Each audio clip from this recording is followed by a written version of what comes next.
Bom dia, pessoal, tudo bem? Agradecer novamente a Brasel aqui, né, por essa parceria. Lembrar que esses vídeos vão para o YouTube depois, então, tá gravando já, Gabriele? Porque ontem acho que eu comecei a falar, não estava iniciando a gravação ainda, né? Não, não, já tá Tá, iniciando. tudo certo, então. Então, como a Gabriele falou, né, se a pessoa não quiser falar ali no microfone, pode postar no chat ali também, não tem problema nenhum, tá? Ah, Bom, hoje a gente vai falar um pouco sobre a questão de vendas, né? Como é que a gente pode melhorar as nossas vendas aqui, como é que a gente consegue aumentar faturamento, maximizar o lucro do nosso negócio. Rapidamente sobre a Gás, então, né? O maior gestor smart do país, onde a gente tem um método de gestão exclusivo, a gente coloca um assessor exclusivo em contato com nossos clientes, trabalhamos com educação contínua, tecnologia, assessoria multissetorial, né? E a gente, então, trabalha com um método de gestão 100% aplicável, um suporte multissetorial, um assessor exclusivo, tecnologia de ponta, né? Um aplicativo próprio nosso, educação contínua, e a gente está sempre focado nos setores estratégicos aqui, né? Para conseguir trazer sempre mais suporte para os nossos clientes, né? Contabilidade, arquitetura, jurídico. Trabalhamos em 3 continentes, são mais de 700 restaurantes atendidos, mais de 2.000 usuários na nossa plataforma, mais de 40 assessores espalhados aí pelo mundo, né? Porque a gente atua tanto no Brasil quanto Portugal e Angola. E a gente surgiu por conta dessa estatística de 70% dos negócios fecham em menos de 5 anos no Brasil, o setor gastronômico não é diferente, na verdade ele provavelmente é muito pior do que isso, porque existe uma complexidade maior dentro do nosso setor, né? E a gente vê o cenário hoje da maior parte dos restaurantes, então, com equipes e operações desorganizadas, onde não tem lucro suficiente, tem que tirar o dinheiro do próprio bolso ou pegar um empréstimo para conseguir pagar as contas, para conseguir pagar salário de funcionários, ter um capital de giro, acaba acumulando uma dívida, não tem tempo, está preso no operacional, não consegue ficar analisando esses números, não cresce tanto quanto gostaria, deixa de ser competitivo, perde espaço no mercado e depois de anos ali tentando fazer o negócio crescer sem resultados, acaba se frustrando e fechando as portas. E o que é um restaurante? Então, para nós, o restaurante ele é uma fábrica, ele precisa ter esse rigor, essa gestão de informação, padronização, controle de qualidade, mas também ele é um circo. Precisamos trabalhar com cuidar dos nossos clientes, né? Entender ali se valeu a pena para o nosso cliente ter pago o ingresso, né? Para ir ali consumir o nosso produto, né? Que seja o atendimento também faz parte aqui do nosso negócio. E a gente mapeou, então, por que um restaurante costuma fechar no Brasil, né? Então, faltam processos de controle financeiro, falta gestão de CMV, organização e capacitação de pessoas, né? Esses são problemas que eu já comentei nos outros encontros aqui, e hoje a gente vai focar um pouquinho mais nessa questão de gestão e estratégia de vendas e também da experiência do cliente, tá? Então a gente tem uma fórmula do sucesso aqui, né, que quando os processos são melhorados, né, por pessoas capacitadas, a gente consegue ter eles com excelência, aumentando o lucro e acrescentando uma cultura do crescimento, a gente sempre vai buscar mais lucro e está sempre em constante crescimento ali, e isso que a gente entende que é ter sucesso no negócio. Então vamos falar sobre como a gente pode aumentar as vendas aqui. Tá? Então hoje eu vou falar sobre a questão de clientes, né, precificação, ticket médio e engenharia de menu. Quando a gente fala aqui de clientes, né, a gente precisa oferecer uma experiência excelente para os nossos clientes, vender de uma maneira inteligente para conseguir alavancar os lucros. Tá? Primeiro passo que a gente tem que fazer é conhecer os nossos clientes. A gente precisa identificar qual é o nosso público-alvo, né? Muitas das vezes a gente quer atender todo mundo, quer conseguir atingir a maior parte do pessoal que frequenta aqui. Eu quero atender os universitários, quero atender aqui um hospital aqui perto, um escritório de advocacia, quero atender os vizinhos, e a gente não consegue atender todo mundo porque cada um tem uma necessidade diferente, espera coisas diferentes do nosso negócio. Então, é interessante que a gente defina aqui o que a gente quer para o nosso negócio. Eu ouvi uma vez de um especialista em delivery ali na internet que ele fala: eu tenho que decidir em algum momento do meu negócio se eu quero ser o dono da Chevrolet ou o dono da Lamborghini. Qual dos dois tem mais sucesso?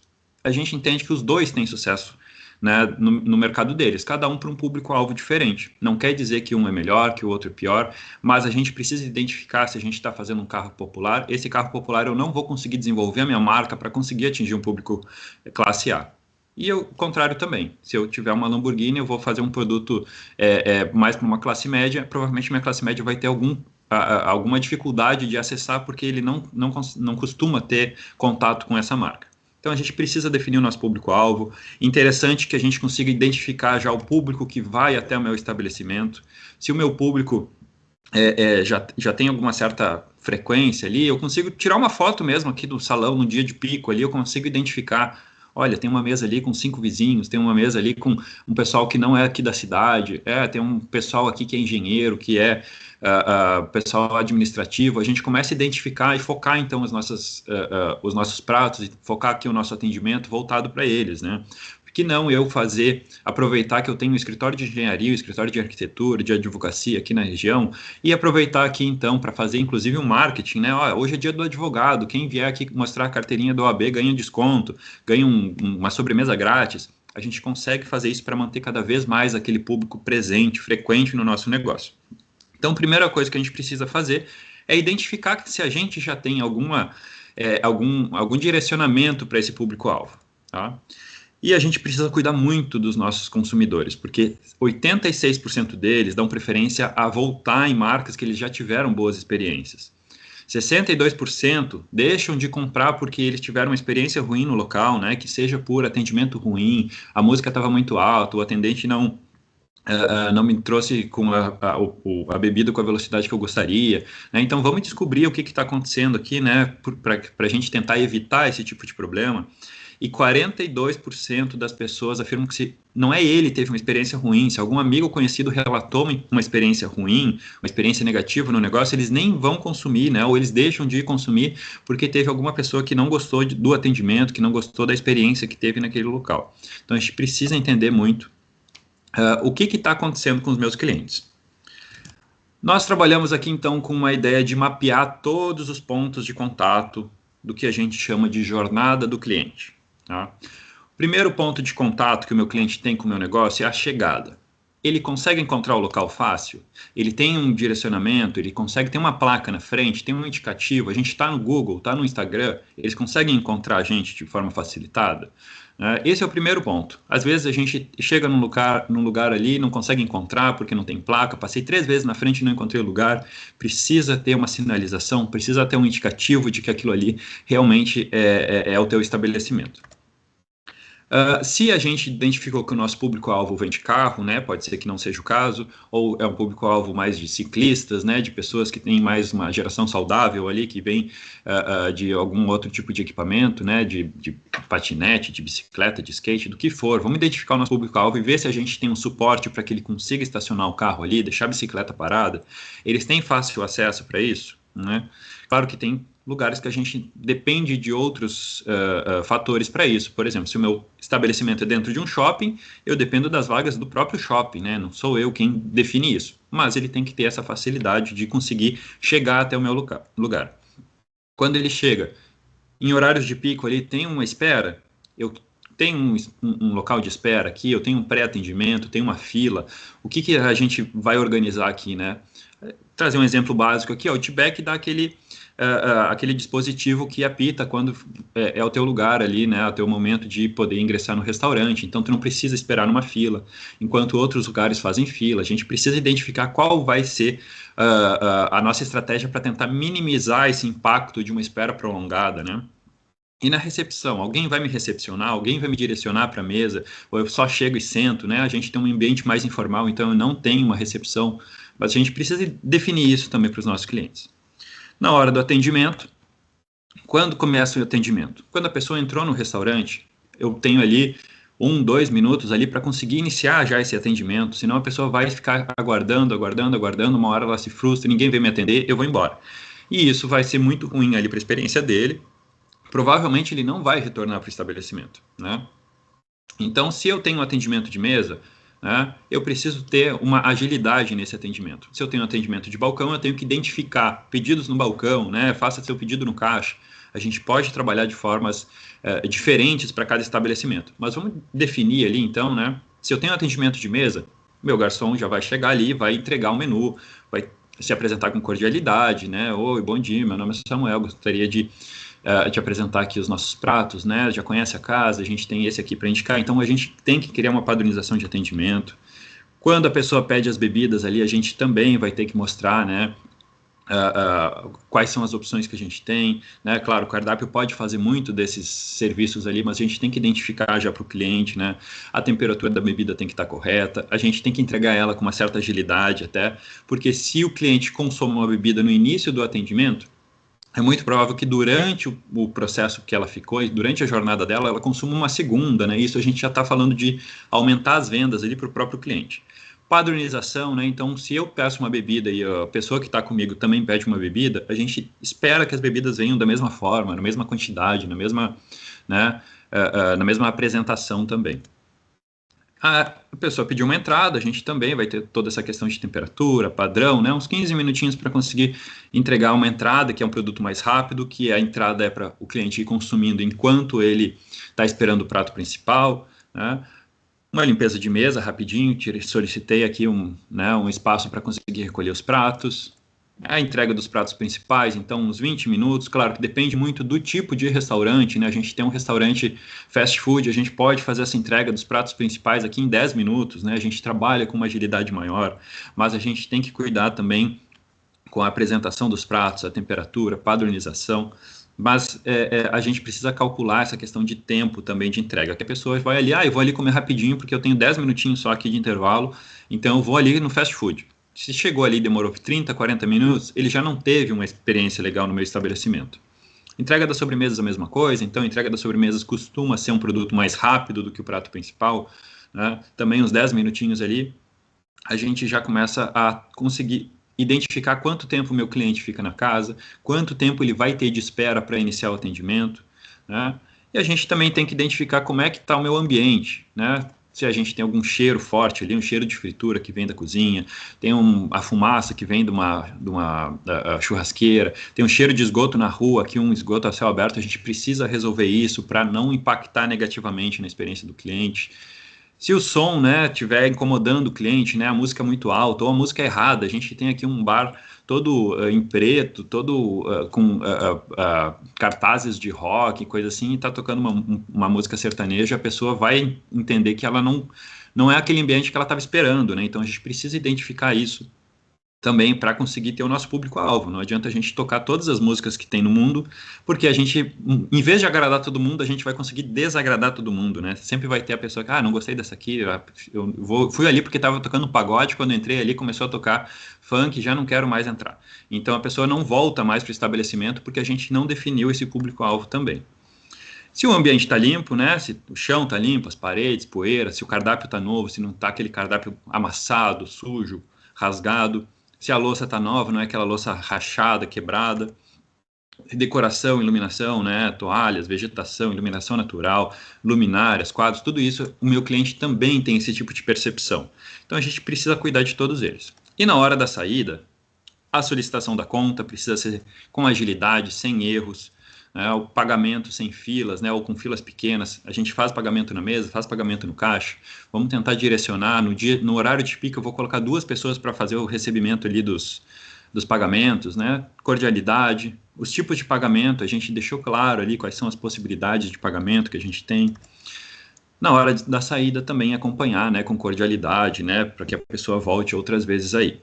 Quero trazer só um exemplo que aconteceu com uma das sócias aqui da Gás, que ela foi para uma feira, né, um evento de gastronomia, e ela estava com umas amigas e resolveram ir para um restaurante ali perto de onde eles estavam tendo as palestras, onde elas estavam tendo as aulas, e acabou que foram consumir ali e falaram, olha, a gente chegou, era um self-service, maravilha, a gente comeu, a gente tudo rapidinho, as bebidas chegaram rápido, a comida estava maravilhosa, atendimento muito bom, só que a gente tinha um horário para conseguir voltar ali para nossa feira, para nossas palestras. E aí, quando a gente falou, agora é só pedir a conta demorou 5, 10, 15 minutos, e eles já estavam com o tempo contado. Quando veio assim, a conta demora demais, e aí eles têm que resolver, eles levantaram, foram para o caixa, pagaram a conta e falaram, olha, a gente gostou muito do espaço, mas a gente não vai voltar, porque a gente tem 3 dias de feira e nos próximos 2 dias a gente não quer ter o risco de perder os nossos eventos novamente. Então a gente precisa cuidar disso para que o meu cliente retorne ali no meu espaço, né? Retorne ao meu restaurante. Sempre verificar checklists de abertura, né? Se a pessoa chegou aqui, minha fritadeira ainda não está ligada, meu forno de pizza ainda não está quente, vai demorar 1, 2 horas para sair um pedido que deveria ser rápido, né? Então vai criar uma experiência negativa. A pessoa chegou ali para comprar uma água e na hora de pagar foi pagar no cartão, a maquininha de cartão ainda está desligada, demora 2, 3, 5 minutos ali para ligar a maquininha novamente.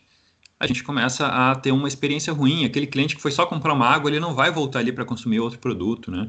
Então, tudo isso precisa ser planejado, treinar a equipe com manual de atendimento e vendas, né? Então, toda vez que a gente tiver um cliente entrando no estabelecimento, tem que ter padronização. A gente começa a identificar ali quais são os produtos que a maior parte dos meus clientes gostam, que eu posso oferecer, eu consigo vender um pouquinho a mais, né? Entender as necessidades do meu cliente, né? Não só saber por que meu cliente gosta do meu estabelecimento, mas principalmente por que meu cliente deixa de vir no meu estabelecimento. A gente tem que conseguir identificar, mapear esses problemas aí, para que a gente acabe não focando em coisas que não vão solucionar esse problema, né? Então, a gente precisa identificar o que está acontecendo. Vamos fazer uma pesquisa de satisfação com os nossos clientes. O pessoal deu 4 estrelas aqui na qualidade do ambiente de conforto, atendimento maravilhoso, apresentação dos pratos deu uma nota 4, ok, qualidade da comida 5, o tempo de espera já deu uma nota 3, experiência no geral deu uma nota 4. E ela fez um comentário, a gente solicitou que ela fizesse um comentário aqui, comida gostosa, mas demorou muito para chegar. Então não é uma apresentação, não é uma questão de atendimento aqui que está dando problema com o meu cliente. Eu tenho que melhorar o tempo de espera ali do meu cliente, eu tenho que conseguir agilizar os produtos, né, dentro da minha confecção na cozinha, ou então na hora de fazer o pedido, eu tenho que descobrir onde é que está esse problema para conseguir solucionar isso. Eu posso começar a fazer o melhor hambúrguer do mundo, o melhor prato do mundo aqui para entregar para o meu cliente. Se ele tem um tempo reduzido ali para consumir, ele não vai consumir no meu estabelecimento, porque a gente identificou que esse é o principal problema que ele tem ali. E a gente tem que conhecer melhor o nosso restaurante, não só como a gente, uma experiência própria, mas também fazer um comparativo, né, um estudo de concorrência com os meus principais concorrentes aqui. Então, a gente tem aqui um exemplo, né, que a gente faz. Como é que a gente consegue analisar se o meu estabelecimento é melhor ou pior do que o dos outros? É interessante que a gente pegue alguma pessoa ali, um parente, um amigo, alguém ali que não tenha um vínculo direto ali com o estabelecimento, porque senão tem vícios também, né? Então, se eu mandar meu chefe de cozinha lá, ele vai falar mal do cozinheiro do estabelecimento concorrente. Então, é interessante que a gente coloque uma pessoa o mais neutro possível para conseguir identificar, né, identidade, a qualidade do produto, a apresentação, como é que está o ambiente, o serviço, experiência, a localização, né, se ele teve fácil acesso ali, o preço, né? Então, aqui um exemplo básico, se vocês analisarem aqui, né, nessa coluna do eu, né, o meu estabelecimento, qualidade do produto é a melhor de todas, tem uma nota 9, a pessoa que fez isso aqui falou, cara, maravilhoso teu produto, e é o menor preço ainda, nota 9 também.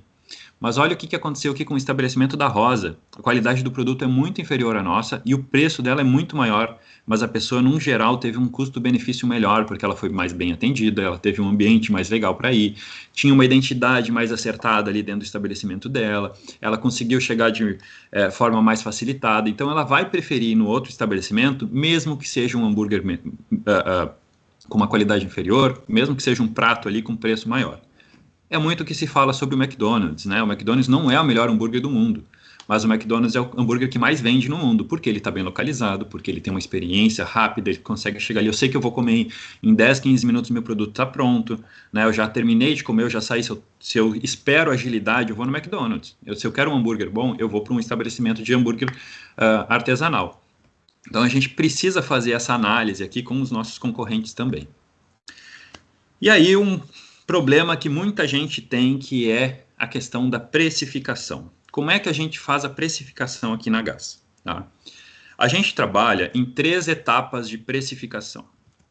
Quais são as 3 etapas? A primeira análise que a gente precisa fazer é identificar qual é o CMV ideal para a operação, né? Eu falei ontem lá de uma tabelinha, se eu tenho lá meus custos de pessoas, né, de infraestrutura, de impostos, né, vai sobrar ali no final qual é o meu CMV ideal. Vamos supor, então, que eu fiz uma contagem aqui do meu estabelecimento e deu um CMV ideal para a minha operação de 25%. Tá? Existem muitos estabelecimentos, principalmente pizzarias, né?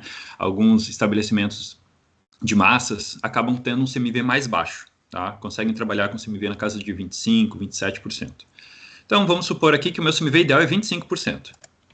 Eu estou ali, fiz um produto, né, que seja uma massa de pizza, que seja um sanduíche, que seja um prato à la carte ali, e eu cheguei a um custo daquele produto de R$ 5 segundo a ficha técnica. Por quanto eu preciso vender? Por R$ 20 pelo menos, para eu conseguir assumir aqui os meus 25% de CMV. Né? Então, esse valor aqui de custo, ele tem que representar 25% ali do meu preço mínimo de venda. Aí a gente começa a fazer as outras análises, né? A primeira é baseada realmente no custo, né, que a gente tem para confeccionar aquele produto. A segunda análise que a gente tem é uma pesquisa de competitividade. Vamos analisar o que meus concorrentes diretos estão fazendo. Se eu estou vendendo aqui uma pizza, vamos supor que é uma pizza calabresa, né? Toda pizzaria tem uma pizza calabresa. E aí eu vou lá analisar uma pizza calabresa pequena, uma pizza calabresa média, quanto eles estão vendendo? Eles estão vendendo a R$ 20? Não, eles estão vendendo a 35. Por que eu estou vendendo a minha a 20, então? Por causa do meu CMV ideal? Não, eu posso aumentar um pouquinho mais meu preço e ainda ser competitivo. Por que eu não vendo ela a 30 e ainda ser considerado um preço baixo e eu reduzo mais ainda o meu CMV? Eu consigo fazer promoções aqui com a minha pizza, né? Então, o segundo ponto que a gente tem que analisar é um estudo de concorrência, uma análise de competitividade ali do setor. E quando a gente começa a ter uma percepção de valor do público maior, né? O pessoal percebe que eu trabalho com ingredientes melhores, que o atendimento é melhor, que o ambiente aqui é mais interessante para eles virem. A gente consegue agregar valor, então, à nossa marca, consegue aumentar um pouquinho mais o preço. Se o meu valor aqui é identificado como um produto mais de qualidade, que tem diferenciais dos meus concorrentes, eu posso colocar uma venda mais cara aqui do que o meu concorrente, porque o meu público já identificou isso. Né? Então, em vez de R$ 20 que eu tinha identificado lá como CMV ideal, eu consigo vender meu mesmo produto por R$ 40. Né? Então, eu consegui ter um CMV de 12,5% nesse produto aqui, que é maravilhoso, gente. Então, tem um produto que eu posso fazer promoções, eu posso fazer combos, eu coloco ele a R$ 40, mas numa terça-feira eu quero vender ele, eu consigo fazer ele a 30 e eu ainda estou com um CMV abaixo do meu CMV ideal. Então, a precificação ela precisa trabalhar com esses 3 indicadores aqui. E ticket médio. Bom, vamos lá. Ticket médio a gente precisa registrar diariamente quanto cada cliente está consumindo. Tá? É um indicador de desempenho de vendas, ele representa o valor médio consumido por cada cliente. Tá? Dentro dos deliveries, a gente não consegue ter um controle tão assertivo, né? Porque a pessoa está pedindo em casa, às vezes ela pede uma pizza, eu não sei se é para 2, para 3, para 5 pessoas, mas dentro do delivery a gente então considera por pedido, mas dentro do restaurante a gente não pode fazer a contagem por mesa, tem que ser a contagem por cliente que está consumindo. Porque eu vou ter uma mesa de 2 pessoas e vou ter uma mesa de 8 pessoas. Eu não consigo fazer um comparativo, olha, eu consegui vender R$ 1.000 numa mesa e só 200 na outra. Por quê? Porque tinha muito mais pessoas numa mesa, né? Então a gente não consegue ter esse controle, essa precisão ali muito assertiva se a gente faz o controle baseado na mesa. Então, a gente entende que precisa ser o controle por pessoa. O ticket médio ele é baseado ali num determinado período, então a gente pode fazer o ticket médio diário, pode fazer o ticket médio mensal, né? Então, é o faturamento dividido pelo número de vendas. Então, se eu tenho um faturamento de R$ 100.000, vieram 2.222 pessoas aqui, o ticket médio aqui é de R$ 45 por pessoa. Tá? É isso que o pessoal está consumindo hoje. E a gente, então, né, consegue aumentar o consumo do nosso público. Né? Vamos escolher uma família, estabelecer metas de venda para que a gente consiga vender mais aqui daquela família. E aí eu vou trazer um outro dado aqui para vocês, que é o seguinte. Menos de 5% dos consumidores no Brasil de restaurante consomem sobremesa, pedem sobremesa. Por quê? Porque a gente não oferece sobremesa. Então, vamos começar a oferecer sobremesa? Né? Vamos oferecer uma sobremesa, uma entrada, uma segunda rodada de bebidas. Se uma pessoa entra numa hamburgueria, entra ali numa pizzaria, eu já vendi o hambúrguer, eu já vendi a pizza. Eu não, né, isso aí já está pronto ali, o cliente já veio buscando esse prato. Eu tenho que conseguir vender uma coisa a mais, né? Então, a gente pode oferecer uma entrada, oferecer produtos complementares, né? Essas aqui são estratégias de cross-selling, né? Então, o hambúrguer, gostaria de um extra de batata frita, né? Dentro do próprio cardápio digital a gente pode fazer isso. Gostaria de acrescentar um refrigerante, transformar isso num combo. uma pizza mais um refrigerante, vinho já oferece uma água junto, né? Uma cerveja aqui, gostaria de uma tábua de frios, aqui uma porção de amendoim, vamos trabalhar aqui com uma ideia de sempre aumentar aqui um pouquinho mais a venda para o nosso cliente, acrescentar extras, né? Aí são táticas de upselling, né? Que é táticas para a gente conseguir aumentar mais o nosso produto. Quer um extra de queijo? Quer mais bacon aqui no teu lanche? Quer colocar mais molho? Então a gente consegue sempre vender um pouquinho mais se a gente oferecer esse um pouquinho mais. Eu falei ontem sobre essa ideia de categorias, né? Então, com algumas métricas aqui que a gente trabalha, né? De pessoas, infraestrutura, despesas diretas à venda, saídas de caixa não operacionais, lucro e o CMV. Então, a gente consegue aumentar o faturamento em 10%, apenas vendendo melhor para o cliente que já vai para o teu restaurante. Por que 10%? Por que não 20%, 30%, 40%? Considerando lá aquele ticket médio de R$45 por pessoa, se o teu cliente está consumindo em média R$45, ele vai identificar uma diferença de valor muito significativa se ele começar a pagar R$60, R$70 ali no teu estabelecimento. Ele vai começar a ter uma percepção de que teu estabelecimento encareceu. Quando a gente faz esse aumento de 10%, ele foi de 45 para 49,50. Não é uma diferença tão significativa assim, nem para ele, nem para o bolso dele. Ele vai falar, não, consumir um pouquinho mais, dê um pouquinho mais, tranquilo. Agora, se eu conseguir aumentar demais, talvez o meu público-alvo já seja outro, né? Já estou trabalhando com uma outra classe social aqui, já estou trabalhando com um pessoal que tem um poder aquisitivo maior. Então, fazendo um exemplo aqui, né? Um faturamento de R$100 mil, eu tenho lá um gasto de R$20 mil com pessoas, né? Salários, transporte. R$15 mil aqui de infraestrutura, 10% de despesas diretas à venda, porque são diretamente à venda, né? Quanto mais eu faturar, mais eu vou ter de despesa.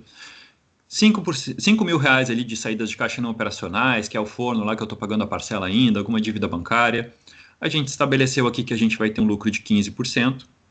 E o CMV nosso aqui precisa ficar parado nos 35%. Nossa meta aqui de 35%.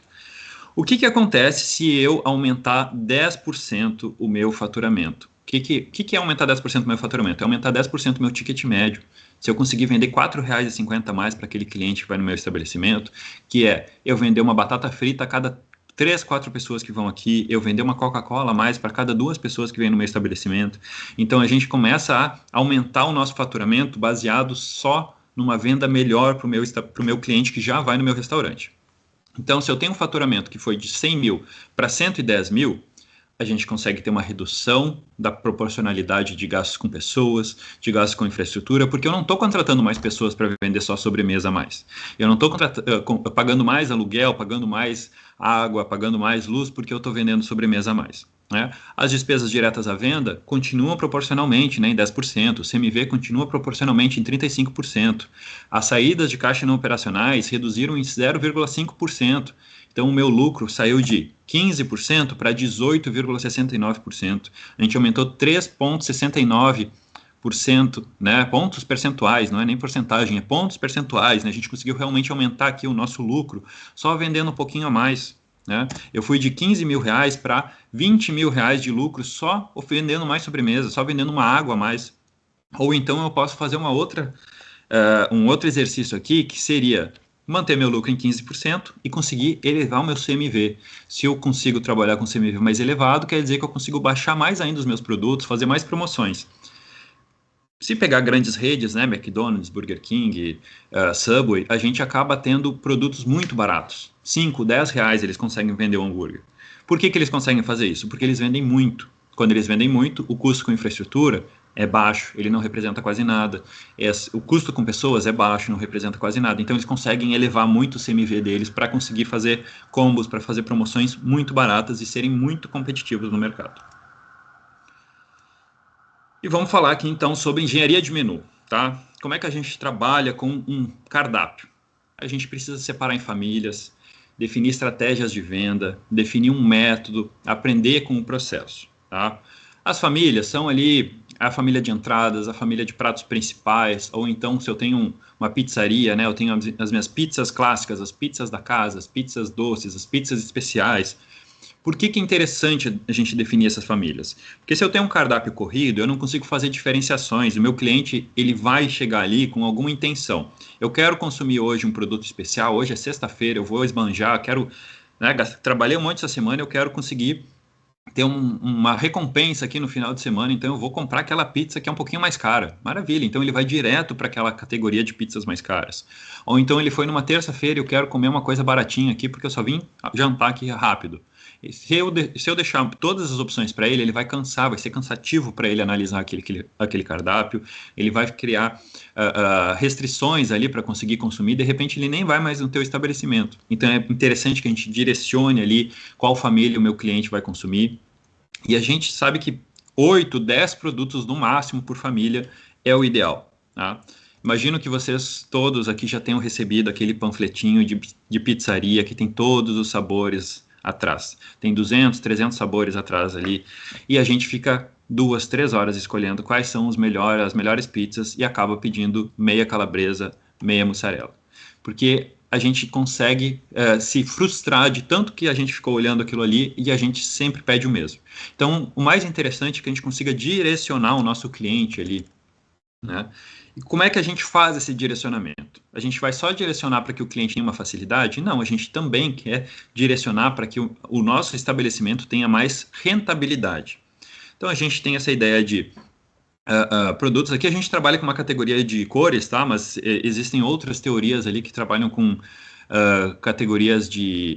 o verde aqui, que seriam pratos muito populares e muito rentáveis, eles são chamados de pratos estrela, né? Os muito populares, mas pouco rentáveis, eles são os cavalos. Os poucos populares e muito rentáveis são os quebra-cabeças, e os poucos populares e poucos rentáveis são os cachorros, que eles têm essa definição ali dentro das teorias. A gente utiliza cores para facilitar um pouquinho mais. Então, se eu tenho um prato que é muito popular e muito rentável, eu não preciso nem destacar ele no cardápio. Meu cliente já vem aqui para consumir ele já é popular, o pessoal já chega aqui para pedir aquele prato, e tá ótimo, beleza, ele é popular, é rentável, maravilha. Se eu tenho um produto que ele é pouco popular e pouco rentável, por que eu tenho ele no cardápio? Eu tenho aquela pizza de bacalhau que não sai nunca. Eu estou ali gastando espaço no meu freezer, eu tenho que comprar bacalhau a cada 6 meses porque o bacalhau estragou. Por que eu estou tendo um gasto a mais ali, tendo um controle de estoque ali desnecessário com um produto que nem sai, o meu cliente nem pede? Vamos tirar ele aqui, ele quase não sai nunca, né? Quando eu tenho um produto que ele é muito popular e pouco rentável, eu preciso identificar se aquele produto ali vale a pena eu manter ou não no cardápio, porque ele pode ser um produto isso, que é um produto que ele não traz um retorno tão grande para o meu estabelecimento, mas ele atrai pessoas para consumir outros produtos aqui periféricos. Mas o que a gente precisa focar mesmo são nos laranjas, são nos produtos que são poucos populares, mas são muito rentáveis. É esse que eu preciso destacar no meu cardápio, é esse que o meu garçom precisa oferecer na hora de fazer um atendimento. Se a pessoa chega aqui e me pede uma pizza de frango catupiry, e eu já vou trazer isso porque eu tenho clientes de pizzaria e eu sei que é um produto que é caro, porque o frango, quando eu faço ele ali, eu perco umidade, então no final ali ele é um produto barato, mas depois de pronto, ele acaba não ficando um produto tão barato assim. Eu acrescento queijo, acrescento catupiry, acrescento produtos que são mais caros, ele não é uma pizza assim tão rentável quanto é uma pizza marguerita, quanto é uma pizza calabresa. Então, se a pessoa chega e pede uma pizza frango catupiry, eu posso que o meu garçom não quer pegar meia calabresa, meia frango catupiry, pronto, eu já consegui reduzir o CMV daquela pizza, porque eu consegui induzir aqui um produto que é mais rentável ali para o meu estabelecimento. Então é interessante treinar a nossa equipe, explicar para eles quais são os produtos que a gente tem que oferecer e tirar do cardápio, muitas das vezes, os produtos que eles não têm, né, só trazem problemas aqui. Aqui, já tinha mostrado isso aqui ontem também, né, essa ideia de engenharia de menu, a gente faz o nosso cálculo de CMV teórico, mas aqui a gente também começa a identificar se o produto é um laranja, se o produto é um vermelho. Olha, ele é um vermelho, ele não sai muito e ele não tem uma margem de contribuição legal. Por que eu estou mantendo ele no cardápio? Né? Se eu tenho um amarelo, beleza, é um prato popular, mas ele não traz tanta rentabilidade para a gente. Por que quando a pessoa não pede um amarelo, eu não ofereço aquele prato laranja? Então a gente começa a fazer algumas estratégias aqui dentro do nosso cardápio. Eu vou destacar mais um produto que é laranja e vou tirar um pouquinho aquele prato amarelo do meu cardápio, porque ele é popular, o pessoal já pede, se sair, beleza. Mas eu não quero destacar, não é esse que eu quero oferecer para o meu cliente. A gente precisa, então, buscar a nossa curva ABC de vendas, né? Trabalhar com análise por categorias, famílias, os pratos mais rentáveis, com maiores margens de lucro, venda de cada produto dentro de sua categoria, né? Não adianta a pessoa chegou aqui e pediu uma pizza e eu vou substituir ela por uma sobremesa. Isso não faz sentido, não vai. Meu cliente não vai fazer essa troca. Eu preciso trocar uma pizza por uma pizza, um prato salgado por um prato salgado, uma entrada por uma entrada, né? Então eu preciso trocar isso dentro das mesmas categorias. Analisar a qualidade, o tempo de cada prato também, tá? Aqui eu vou trazer o exemplo do McDonald's, que o McDonald's tirou o McFish do cardápio porque ele não era rentável? Não, porque ele atrasava o tempo dos outros produtos que saíam com mais agilidade. Toda vez que saía um McFish, tinha que ir lá descongelar o peixe, demorava um tempo, cortava meia fatia só de queijo. Aí, como é que monta mesmo? Porque não saía nunca, saía um por dia que tinha um maior movimento. Aí toda vez atrasava todos os outros Big Mac, atrasava os quarteirão, porque saía aquele ali. Então eles tinham experiências negativas com 80, 90 clientes aí, a cada pessoa que era atendida para vender o McFish. Eles resolveram tirar do cardápio. Recentemente eles voltaram com o McFish, com outra característica. Colocaram eles ali como uma super divulgação, McFish and Chips, então fizeram para que ele saia com mais constância. Não sei se ele vai durar muito tempo, porque talvez acabando esse marketing deles, também vai ter essa redução novamente, e eles vão ter que tirar novamente do cardápio por conta dessa análise de tempo, né, que aquele prato tem para ser confeccionado. Então a gente tem que incentivar com treinamentos ali a venda de pratos com melhores margens. Primeiro, então, a gente precisa ajustar o nosso conceito e o produto para atingir o nosso público-alvo, né? Como eu falei, identificar aqui se o meu público gosta mais de uma porção, gosta mais de um hambúrguer, gosta mais de uma pizza, gosta mais de um prato à la carte. Vamos adaptar aqui o nosso produto para que a gente consiga atender melhor o nosso público. Quando o nosso público tem uma experiência ótima, né? A gente errou pouco, a gente vai acabar tendo indicações, ele vai falar bem do teu estabelecimento. Se o teu cliente já teve uma experiência ótima, a gente consegue vender mais para ele, a gente consegue oferecer outros produtos, ele já tem confiança na nossa marca, a gente consegue aumentar o ticket médio, a gente começa a aumentar a frequência dele. Ele vem aqui para comer uma pizza no final de semana, e aí, por que eu não tento vender para ele aqui numa terça, numa quarta-feira, outro produto, uma salada, um sanduíche com os mesmos ingredientes da pizza, porque a pizza ele não vai comer todos os dias, mas eu consigo que ele consuma a minha marca mais vezes durante a semana. Trabalhar com diferentes canais de venda, né? Então trabalhar com delivery, por exemplo. A pessoa vem aqui para comer todo sábado aqui, choveu, ela não quis sair de casa. Vamos dar essa opção da pessoa consumir em casa também, né? E com lucro gerado através de novos clientes, né? A gente consegue investir, né, fazer novas publicações de marketing, aproveitar até o marketing do boca a boca ali para conseguir trazer mais e mais público e sempre ir ajustando isso, né, porque podem ter novidades ali, pode ser que hoje eu tenha um público-alvo que é X, mas aí surgiu uma empresa aqui do lado que começou a mudar um pouquinho o meu perfil de público, né, não que eu tenha que parar de atingir aquele público, mas talvez eu tenha que fazer alguma adaptação para o novo público que está surgindo. Então a gente também precisa, na hora de montar um cardápio, conhecer as teorias de percepção do cliente, né? Então, tem as leis de Omnis, que eu vou passar rapidamente aqui para vocês, tá? Se vocês me mandarem um oi ali no meu WhatsApp, eu posso mandar um material que tenha indicações um pouquinho mais aprofundadas sobre isso. Uma família de mesmo valor, o item mais caro, né? O item de valor mais elevado, ele deve ficar entre 2,5 e 3 vezes o valor do mais barato. A soma dos produtos de preços altos e baixos deve ser igual à quantidade de produtos de preço médio. Então, se eu tenho 8 produtos numa categoria, eu tenho que ter 2 baratos, 2 caros e 4 médios, né? As promoções sempre tem que ser do produto de preço médio, porque se eu estou oferecendo um produto muito que já é o barato, parece que ele não sai e eu estou tendo que empurrar ele para o meu cliente. Se é o produto mais caro, talvez eu não vá conseguir ali ter um lucro legal, talvez a pessoa vai ter uma interpretação diferente ali de que aquele produto vale realmente aquele valor que a gente está oferecendo. E aqui eu falo muito sobre paradoxo da escolha. Quando a gente tem muitas opções, e isso ocorre muito nos restaurantes. Toda vez que um cliente chega e dá uma sugestão, eu acrescento alguma coisa no cardápio. Eu vi algum produto lá na internet, eu acrescento no cardápio. Quando a gente tem muitas opções, a gente acaba causando confusão no cliente. É melhor a gente direcionar. Tem aulas ali, se vocês pesquisarem podcasts, pesquisarem na internet, tem muitos vídeos falando sobre isso, é uma questão psicológica do cliente. O cliente, quando ele tem muitas opções, ele acaba tendo uma dificuldade de escolha. Quando ele tem uma dificuldade de escolha, ele prefere não se frustrar fazendo a escolha errada do que realmente pedir qualquer coisa. Então ele foi ali no teu estabelecimento, olhou, não, tem muita opção aqui, vou para outro lugar ali, que eu não sei se... me parece que esse aqui não é bom, esse aqui também não, talvez esse aqui seja melhor. Para ele não se frustrar, ele prefere nem pedir. E aqui a gente tem, então, alguns exemplos, né? Então, esses cardápios de pizza que tem muitas opções, não estão separados por categoria, os hambúrgueres não têm um destaque, não tem um direcionamento, qual é o produto que eu quero vender, qual é o especial da casa, qual é a especialidade, né, do restaurante. E aqui a gente tem um cardápio que ele está muito mais por decisão por preço. O preço aqui tem um destaque maior do que o próprio nome do lanche. Então eu vou olhar o preço, vou ver quanto eu quero pagar, para depois eu descobrir o que vem naquele lanche, que ele está lá embaixo, bem pequenininho, o que está escrito, quais são os ingredientes que vão nele.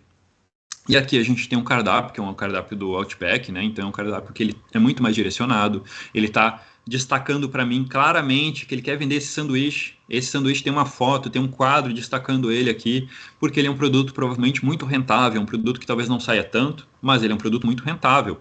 Então ele está destacando, ele quer vender esse prato aqui, né? Olha o preço onde é que está, o preço está escondido, ele não tem nem o cifrão aqui, ele é muito pequeno aqui, a gente não tem então uma escolha baseada no preço. Para a pessoa saber qual é o preço do produto, ele acaba tendo que ler toda a descrição daquele prato. Então ele pode ter ali uma coisa, gostei desse prato aqui, é um pouquinho mais caro, mas pode ser que vale a pena. Então eu tenho que oferecer primeiro o produto para depois dizer qual é o preço. Posso fazer induções aqui de venda comparando com outros, né? Isso aqui clássico de McDonald's, clássico de cinema. Então a gente sabe que uma pipoca grande não custa só essa proporção aqui, além de uma pipoca pequena. Então por que eles fazem isso? Porque eles querem vender a grande. A pipoca pequena é metade do tamanho, ela deveria ser vendida por R$ 7,50? Talvez deveria, mas eles colocaram em 13, por quê? Porque eles querem te incentivar a comprar grande. Então, olha, por R$2 a mais eu vou pegar grande. E se eles venderem a pequena, melhor ainda, o CMV da pequena está baixíssimo, porque eles conseguiram colocar um lucro altíssimo aqui dentro dessa pipoca pequena. McDonald's também, né, trabalha com essa ideia de por mais R$1, por mais R$2 aqui, não gostaria de transformar a tua batata média numa batata grande, né? Então a gente já sabe que a batata média não tem aquele preço, não tem aquele custo. Eles querem vender a grande, né? Mas se eles venderem a média, melhor. E o marketing, né? Bom, o marketing, a gente precisa fidelizar os nossos clientes, ter um estoque para conseguir atender o aumento da demanda que a gente tem ali dos nossos, né, desse aumento de público que a gente vai trazer, criar novas ocasiões de consumo, né, datas comemorativas, como eu falei aqui, trazer o pessoal para comer numa terça-feira, numa quarta-feira, um outro produto que eu tenho ali, porque eu só trabalho com pizzas, a pessoa vai comer só no final de semana, pouquíssima frequência numa terça, numa quarta. Então eu posso criar um produto ali com a mesma massa da pizza, com os mesmos ingredientes da pizza, mas um produto menor, um produto individual, né? Sempre perguntar sobre a experiência do cliente, criar ações de recompra, brindes, descontos, fidelidade. Aqui a gente fala sobre o CRM, aqueles disparos de mensagem que muitos de vocês devem receber. Olha, faz 6 meses que não compra aqui, toma um desconto aqui de 15%. Então tem que criar ali, sempre lembrar ele da tua marca, sempre conseguir trazer esse teu cliente ali. Quando a gente consegue trabalhar com esse aumento de demanda, quando a gente já está com uma equipe treinada, a gente acaba conseguindo fazer investimentos em marketing mais expressivos, um tráfego pago, porque se eu faço um marketing pago de cara e eu não consigo atender aquela demanda, é um aumento de faturamento muito pontual. Esse aumento pontual, as pessoas vão chegar, vão ir até o teu estabelecimento, vão consumir, demorou demais para chegar, não fui bem atendido, estava uma correria, lá não volto mais. Não adiantou de nada. Então, todo mês eu vou ter que fazer um investimento em marketing de novo para conseguir atrair novas pessoas, para manter o mesmo faturamento. Aí a gente entende que o retorno do marketing não está sendo eficiente. Então, a gente precisa inicialmente controlar os nossos serviços e cada cliente que sai do teu estabelecimento fala com, em média, outras 6 pessoas. Então, se ele está falando bem do teu estabelecimento, ele vai conversar ali com o primo, com o irmão, com o vizinho, com a amiga. Se ele fala mal, aí a gente tem um problema maior. Aí ele vai postar lá no Google, ele vai botar uma estrela no iFood, é muito mais difícil da gente conseguir recuperar. Então, o marketing ele tem que vir com uma organização da casa. Quando um cliente fala sobre a sua experiência, sobre você, vale 10 vezes o que você diz sobre você mesmo. A gente dá muito mais valor, né? Pode colocar um cartaz, um outdoor na entrada da cidade. Se é o dono falando isso, beleza, o dono quer vender, é óbvio que ele vai falar que o produto dele é maravilhoso, mas eu vou ter uma interpretação muito mais assertiva se é o meu vizinho falando, pô, vai comer lá no restaurante do fulano, eu já vou conseguir, né, me direcionar mais, ó, tem uma pessoa aqui que eu conheço, né, que eu confio no paladar dele, pô, vou lá ver qual é que é daquele estabelecimento, então vou lá consumir. É muito melhor ter esse marketing boca a boca. Atendam bem os clientes de vocês para que eles sirvam de marketing também, tá? E aqui, relembrando, né, as engrenagens de uma boa gestão, então a gente precisa ter uma organização da equipe, controles de estoques e processos, controle de informação e finanças, marketing e vendas, para que a gente consiga ter gestão. A prática sem teoria é cega e a teoria sem prática é infrutífera. Bom, pessoal, muito obrigado. Se alguém tiver alguma questão, algum comentário ali, a gente pode conversar rapidinho. Tem meu telefone aí também, vocês podem me chamar no WhatsApp ali, não tem problema. A gente pode conversar, eu posso mandar um material para vocês, direcionar vocês ali para os nossos vídeos no YouTube. E acho que era isso, né? Se alguém tiver algum comentário. Aproveite, pessoal.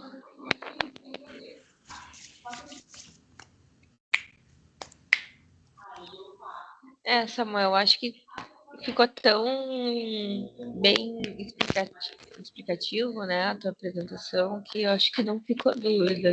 Ficou muito, muito bom. Mais uma vez eu queria te agradecer pela participação com a Brasel. Também a participação de todos, né, que estão acompanhando aqui a gente.